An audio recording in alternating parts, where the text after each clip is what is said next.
Bueno, pero es una buena manera, qué sé yo, ¿viste? Son cosas que se nos van, como decimos, para el segundo año se nos van ocurriendo más cosas Es más para fácil incorporar de tecnología. navegar en YouTube que en otras plataformas, a veces por los datos también, así que lo van a ver más fácil desde ahí también. De esa manera también es conveniente. Está genial eso, está muy bueno. Te agradezco porque, bueno, siempre es bueno que lo tengan a mano todos, ¿no? Bueno, la vez pasada estábamos hablando algo de Weber, no sé si quedó alguna duda de lo que dijimos, si pudieron leer algo o todavía no.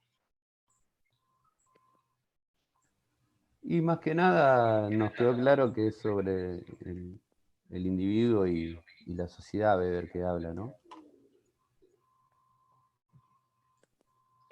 Sí, bueno, Weber, la idea de hoy es explicar un poco por qué se lo llama subjetivismo, ¿no? Vieron que el título era subjetivismo alemán.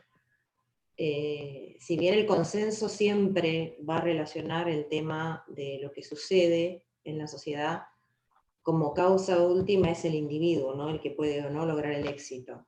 Porque para Comte, Durkheim, Weber hay mucho del voluntarismo, es decir, de lo que se llama teoría del poder cero, es decir, todos nacemos dentro de la sociedad con la misma posibilidad de ejercer los derechos y dependerá de cada uno cómo lo lleva a cabo, si alcanza el éxito social o no.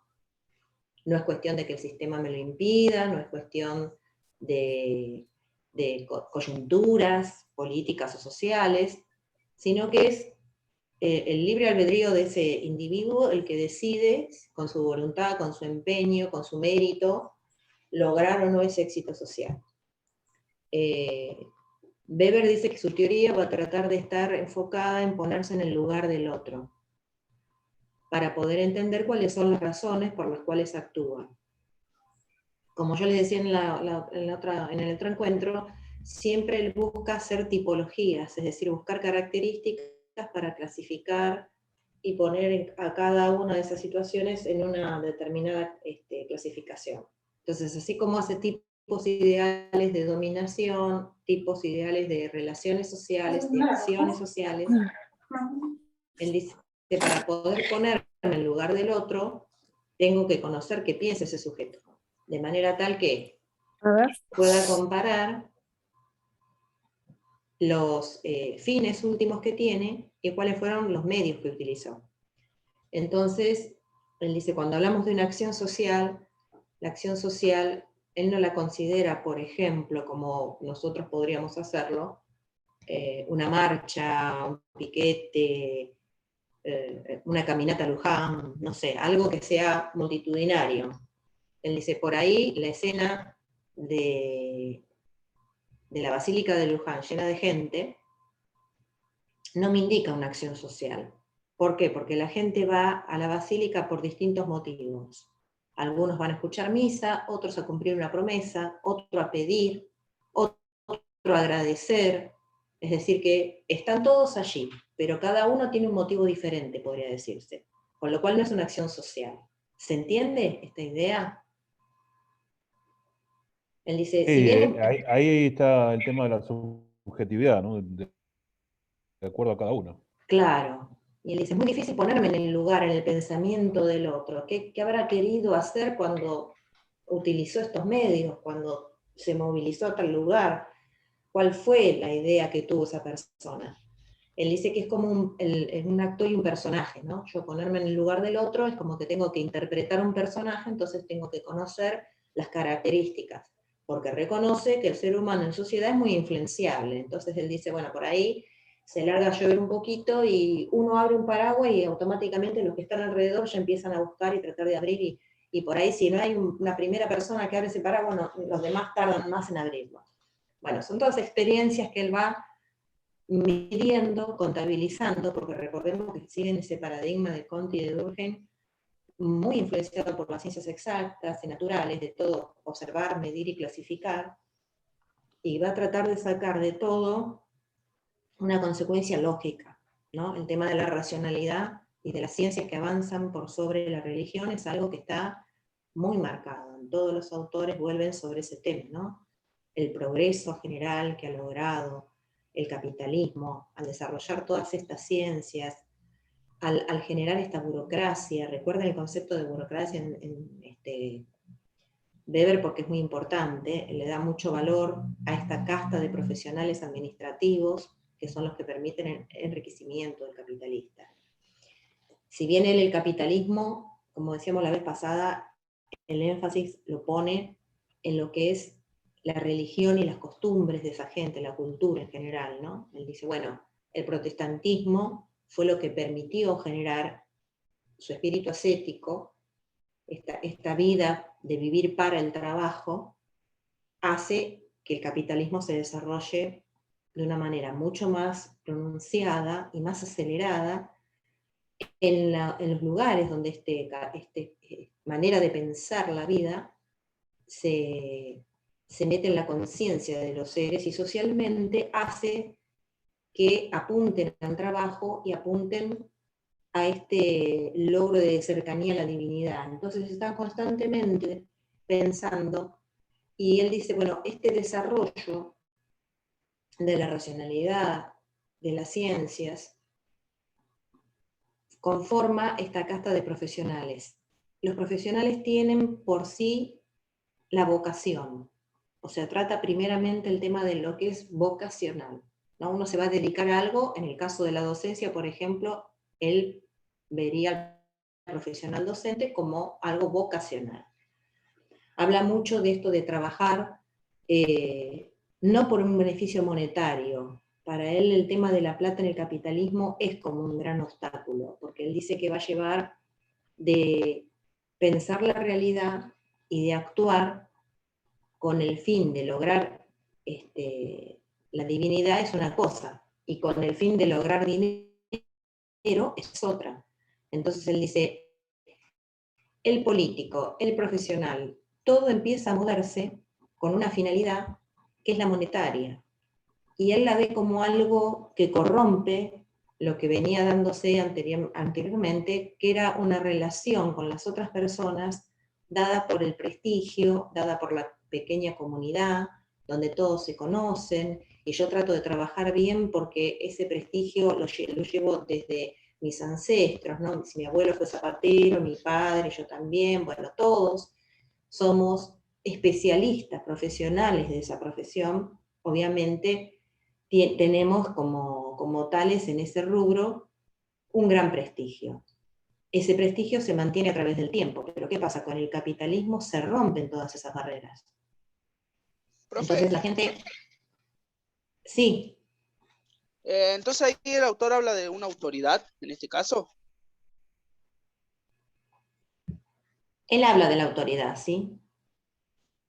Él dice que cuanto más prestigioso sos en tu área, mayor probabilidad tenés que el otro acate tus mandatos o tus decisiones. ¿Por qué? Porque va a reconocer en vos esta capacidad que tenés, que sos el mejor en hacer esto. Entonces, él habla mucho del poder como una probabilidad a que esa obediencia se dé. Pero tiene que mediar en ese vínculo de autoridad entre dos partes de la relación el reconocimiento del prestigio por parte de una de las partes, es decir, entre el estudiante y el profesor. Yo tengo autoridad sobre los estudiantes siempre y cuando los estudiantes consideren que yo soy la máxima palabra o la máxima expresión del saber en esa área. Si no, no hay autoridad. Si no hay un ida y vuelta, si yo no puedo demostrarlo o el otro no me lo reconoce, no hay autoridad. Si yo me tengo que imponer, ahí hay autoritarismo. Eso es otro tipo de dominación, de relación, digamos.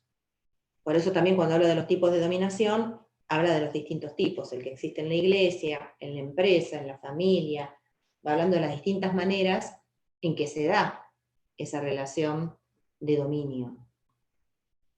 El tema del poder para él, digamos que se desarrolla bastante en su teoría, y por eso viene bastante, es esperable, digamos, lo que él va a decir, ¿no? Pero cuando llega al tema del Estado, lo que hablábamos la vez pasada, donde dice prácticamente que los ciudadanos necesitan que ese Estado tenga la amenaza de la fuerza física ante ante sus ciudadanos, ante su población, en caso de ser necesario, y que eso es legítimo, o sea que lo puede utilizar sin ninguna contravención a la ley, y que la gente lo va a aceptar, es como un poco contradictorio, ¿no? Porque nosotros, yo creo que en la mayoría de los casos, no sé, ustedes me dirán, no consideramos que necesitamos un Estado represor para funcionar dentro de la ley. ¿No? No sé qué opinan ustedes. No, obvio, ese es el estado ideal. Sería el estado ideal, digamos, ¿no? Que no tenga que reprimir por reprimir. Claro, digamos, Una cosa es el orden y otra cosa es la represión. Son cosas distintas. digamos, ¿y el orden para quién, no? ¿O qué tipo de orden? ¿A quién responde ese orden? Digamos que son situaciones bastante diferentes y que a veces se toman con liviandad, ¿no? O se dejan pasar, se naturalizan, diría Giddens, para utilizar un término más sociológico. Decíamos, bueno, él utiliza este término que es el Verstehen en alemán, que significa ponerme en lugar del otro, entender su mirada, entender por qué actúa de esa manera, y habla mucho de la capacidad del ser humano para transformar su realidad. Así, si yo le pongo voluntad, puedo transformar la clase en la que estoy, ¿no? Pero bueno, cuando eso él lo transforma, por un lado te dice esto y por el otro lado te dice, bueno, el líder político, las personas que tienen que estar en la organización de esta sociedad, donde el Estado debe administrar los recursos económicos y tiene además esta potestad de la represión, es bastante interesante porque está mostrando, ¿no?, un poquito la hilacha de cómo le considera él que debe manejar a la ciudadanía, es decir, no considera que seamos adultos capaces de decidir, con un poder de discernimiento, sino que, bueno, necesitamos una dirección, ¿no? Como un padre o tutor que nos vaya diciendo, bueno, ustedes van a hacer esto, es lo que les conviene, y háganme caso porque si no... El látigo. Claro, hay un premio y un castigo social. Exactamente, ahí va la cosa. Entonces, bueno, se lo ha utilizado mucho, ¿no? Él habla mucho de la unificación en Alemania, de los distintos líderes políticos, lo que hablábamos la vez pasada, de quién debe ser líder y quién no. Y él avala esta cuestión de que, bueno, el que está más encumbrado pertenece a la élite, por supuesto que tiene mayor formación académica, viene de descendencia de gente que se dedica a la política, pero bueno, miren, si nosotros tenemos que trasladar esto al caso argentino, ¿cuántos ejemplos tenemos? Bueno, ¿no? Es como que este muchacho sienta un precedente, ¿no, profe? Sí. ¿No? Sí, yo creo. Respecto a las castas políticas, etcétera, etcétera. Claro. Hay muchas teorías en la política que hablan de esta élite que se cierra y no permite la entrada, ¿no?, de otros. Y cómo las familias se van perpetuando en el poder, se van metiendo en el Estado y ya quedan ahí enquistadas en ese Estado y viviendo de la política. Por eso él hace una gran diferenciación que también la hace con la sociología y los sociólogos.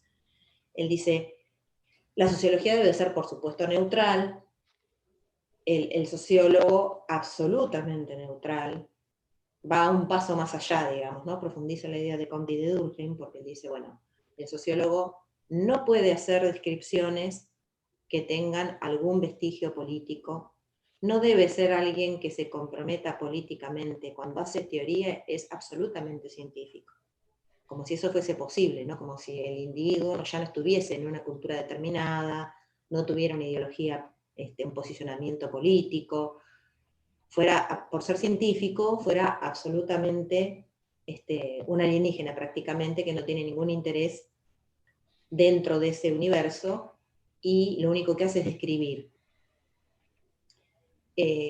Justamente, bueno, en eso está peleado a muerte y enfrentándose con Marx, que dice todo lo contrario, ¿no? Entonces él dice, no, esta teoría no sirve, lo que sí sirve es lo que yo estoy describiendo porque es más científica en la medida en que es más neutral. O sea, él se considera a sí mismo más neutral. Y va defendiendo esta idea de la neutralidad valorativa, y cuando habla de la política y de los políticos, por eso él dice que tiene que ser alguien de élite, encumbrado con conocimientos y conexiones internacionales, y hace referencia a los príncipes, a los nobles, a todo lo que sucedía con antelación al capitalismo. Y hay una referencia interesante que tiene que ver con esta posibilidad que tiene esta persona encumbrada política y socialmente, primero de no tentarse con el poder y con el dinero, porque es algo que ya maneja desde la cuna, y entonces tiene otra mirada de cómo hacer política, y al tener él mismo ya conexiones familiares, conexiones de clase y de grupo, puede generar cambios o unificar, en el caso de Alemania, de manera más rápida ese poder. Y él dice, bueno, el político debe trabajar para la política, ad honorem, sin recibir ningún tipo de sueldo, ventaja, transacción, nada. Es ad honorem, es como un hobby, ¿no? Si bien es su profesión, pero es ad honorem. Y no debe vivir de la política. O sea, para el caso de Latinoamérica, si él lo viese, se estaría revolcando nuevamente en su tumba, porque ¿qué pasa? Es todo lo contrario, ¿no? No digo todos los políticos, pero hay una gran parte que vive de ser político, ¿no? No es como un hobby, algo que lo hace ad honorem, sino que lucha un montón de veces contra sus propios compañeros o colegas o correligionarios o como quieran llamárselos, para quedarse con el poder. ¿Por qué? Porque ese poder no solo atrae por sí mismo, sino que hay un beneficio económico atrás, ¿no? Hay el beneficio económico de conexiones, de relaciones. Significa un cambio importante de clase, de consideración social. Entonces, bueno, el tema de la corrupción, por ejemplo, no tolera él tampoco ese tema de la corrupción. Él dice que hay que sanear todo este tipo de cuestiones. Cuando él habla de la burocracia y por qué se vuelve la jaula de oro y por qué genera al principio tanta ganancia el capitalismo y después cómo se empieza a transformar en ese elefante que es pesado, que es muy difícil de manejar y que no se adapta al dinamismo que lleva el capitalismo, ese dinamismo de crecimiento exponencial. Dice, bueno, evidentemente hay que cambiar esta situación, hay que poner a la burocracia bajo un serio análisis y hay que exigirle más al profesional. ¿Cómo le exigimos al profesional? Bueno, elevando los estándares. Perdón. Esos estándares son no solo como tenemos, por eso yo lo comparo siempre con la profesión docente, donde nosotros tenemos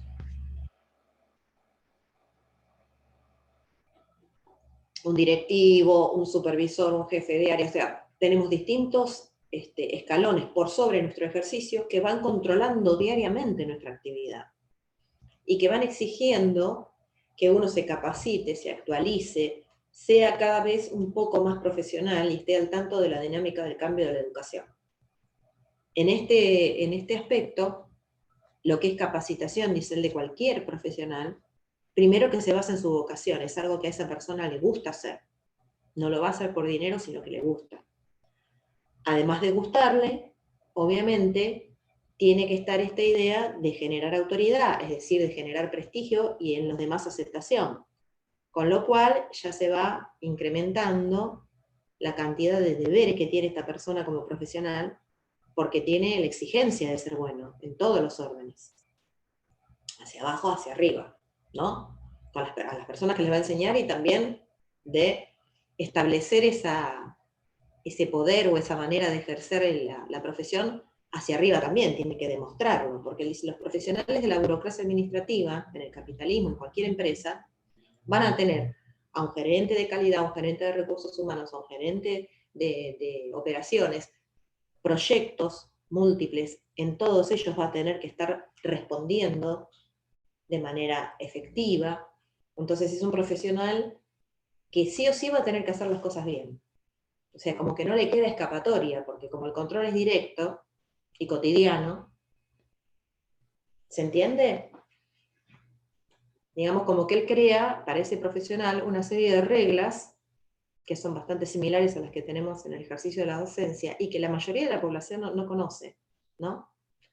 Por lo general se ha extendido mucho esta idea socialmente de que el docente trabaja pocas horas o que nadie lo controla, de que todo es un viva la pepa. Bueno, esta cuestión también es una manera social de desacreditar, digamos, el ejercicio de la educación y la docencia. Pero bueno, este es otro tema. Lo que lo que Weber está estableciendo entonces es el tema de lo legítimo y lo legal. Cuando él habla del poder, del profesional, del político, dice, alguien que en su ejercicio solo cumple con lo legal es mediocre. Tiene que ser legítimo y tiene que generar autoridad, tiene que ser avalado en su ejercicio de manera cotidiana, porque eso es algo que se renueva la autoridad, es una relación constante, de ida y vuelta, pero constante. No se puede generar autoridad en un momento y después dejar que el tiempo pase y ver cómo se resuelve.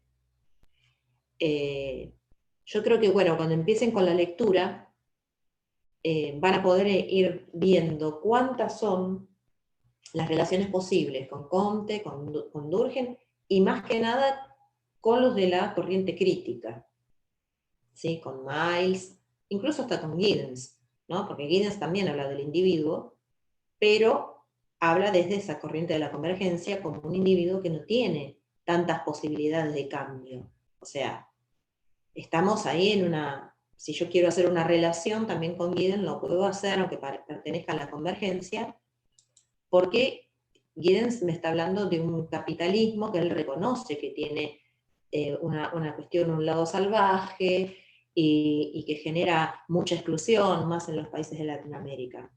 Weber nunca va a reconocer esto. Weber, como parte del consenso, va a decir que siempre el capitalismo da para el progreso. Solamente que va a ser cuestión del individuo acercarse a esa posibilidad de progreso. ¿Se va entendiendo esto hasta ahora? Por ahí Sí. son muchos.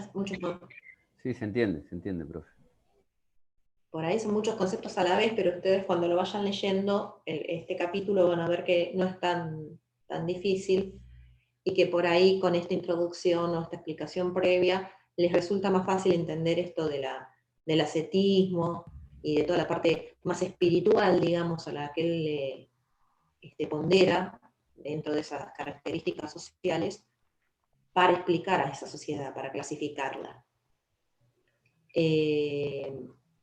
El tema del poder es interesante, y el tema de la autoridad también, porque es algo que puede atravesar cualquier tipo de tema que ustedes hayan seleccionado para el trabajo del integrador. Va a estar presente en todos, digamos, es como Durkheim que habla de la educación, va a estar presente en todos, ¿no? Y como decíamos recién, yo me adelanté a hablar de algunas relaciones que ustedes van a poder trazar entre Weber y el consenso, entre Weber y la convergencia, entre Weber y la parte crítica. Si bien básicamente tanto Weber como Marx son el Pimpinela, como digo, de la teoría, porque lo que dice uno lo transpone el otro, lo refuta el otro, es como que se pueden entablar varias relaciones. Yo digo pensando para la defensa oral del integrador, ¿no? Se puede armar, que es algo que también tenemos que empezar a pensar.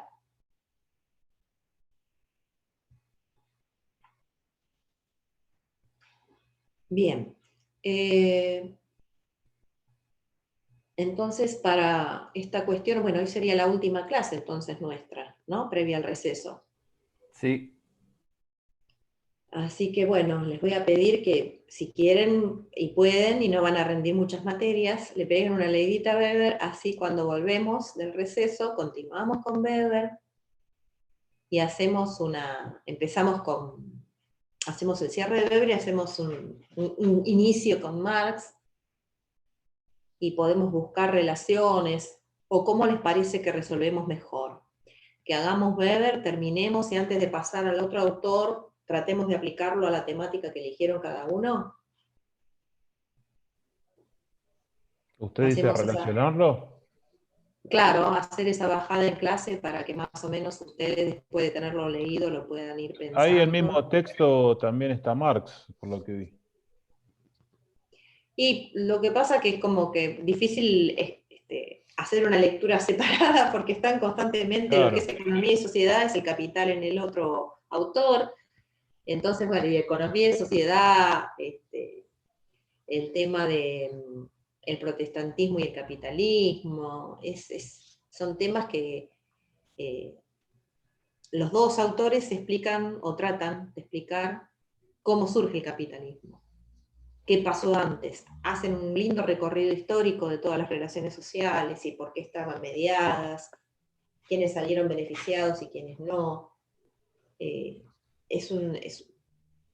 Tienen una manera de escribir bastante, bueno, en el caso de Weber es muy estructurado, así que es más llano.